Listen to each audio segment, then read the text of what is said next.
In the quiet of the wilderness, under a vast, moonlit sky, a lone wolf stood on a hill. He threw his head back and let out a long, mournful howl, a sound that sliced through the darkness. His call echoed across the valleys and through the silent trees, but only silence answered. He lowered his gaze to the distant, twinkling lights of a human village far below, a world he could see but never touch. In that moment, a profound loneliness settled over him, as vast and empty as the night sky. It wasn't always this way. In his memory, he saw flashes of his youth, a time when he was part of a pack, surrounded by the warmth and chaos of family. But he was a different wolf then. Headstrong and proud, he pushed others away, believing strength meant standing alone. He would snap and snarl at any who tried to walk beside him, his temper a shield against connection. One day, after a bitter fight, fueled by pride and anger, he turned his back on them all and walked away. "I don't need anyone," he told himself, the words a hollow promise in the rustling leaves. Seasons turned, one after another. The vibrant greens of summer faded to the fiery oranges of autumn, then to the stark whites of winter. He hunted alone, slept alone, and walked a solitary path. His senses grew sharper, his eyes more keen, but with every passing moon, his heart grew a little colder, a little harder. The independence he once craved now felt like a cage. One brutal winter night, the world was a sea of white. The wolf limped through deep, biting snow, a fresh injury in his leg throbbing with every step. He tried to hunt, but his weakened body failed him, and he collapsed into a snowdrift, his breath turning to ice in the air. As his strength faded and the cold seeped into his bones, he whispered to the unforgiving wind, "Maybe this is where it ends." Oh God.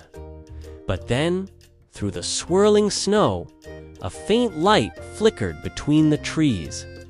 It grew brighter, and a small figure emerged. It was a young girl, wrapped in a thick coat, holding a lantern that cast a warm, golden glow. She moved carefully, her steps soft on the fresh snow. Her eyes widened when she saw him, a great, dark shape against the white. She froze. But then her gaze fell to his injured leg, and the fear in her eyes softened into something else. Instead of screaming or running, she slowly, deliberately, set down a piece of meat from her basket and cautiously stepped back into the shadows of the trees. The wolf let out a low, confused growl. He could smell the food, a scent that promised life. Hesitantly, he limped forward, sniffed the air, and then devoured the offering in seconds. The girl was gone, but her act of kindness lingered. She returned every night. She would place the food down, a silent offering, and retreat, leaving him to his solitude. At first, he would wait, hidden in the shadows, until she had vanished completely before he would approach. But as the days passed, his caution began to melt. He started appearing sooner, waiting for her arrival. One evening, as the snow fell softly around them, their eyes met across the clearing. In her gaze, he saw no fear, only a gentle, quiet worry. A connection, fragile as a snowflake, had formed. She began to speak to him in a soft, low voice while he ate. He didn't understand the words, but he understood the tone, the warmth, the comfort. He began to feel something he had unfelt since he was a pup. Sense of safety. A quiet peace in the presence of another living heart. Then, a fierce storm descended upon the forest, encasing everything in a treacherous layer of ice.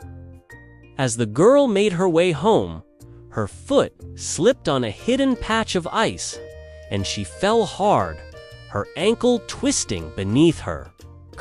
A cry of pain escaped her lips. The wolf, resting nearby, heard her cry.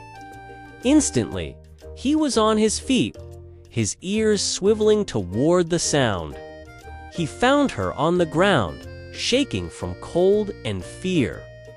The old wolf, the one who walked away from everyone, might have left her, but this wolf was different.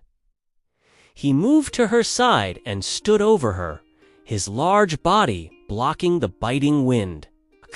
Trembling, she reached a hand toward his thick fur. He stood perfectly still, letting her hold on to him as she struggled to her feet, using him as a brace against the storm. Slowly, carefully, he began to guide her, limping alongside her toward the distant village lights. As they neared the edge of the forest, figures emerged from the houses, their voices shouting in alarm at the sight of the large, shadowy beast next to the girl. But she raised her hand, her voice clear despite her pain. "He helped me," she said. The wolf stopped at the edge of the trees, his duty done, and watched as her people rushed to her side. From that day forward, the wolf was never truly alone again. He remained a creature of the wild, his home the vast forest. But sometimes he would see the girl in the distance. She would leave food for him on a flat, familiar rock and look toward the trees with a small, knowing smile.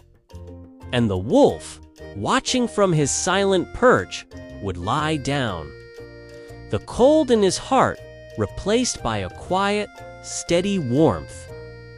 For he had learned that kindness has a voice that can reach even the loneliest heart. Thank you for watching. If this story touched you, please like, share, and subscribe for more.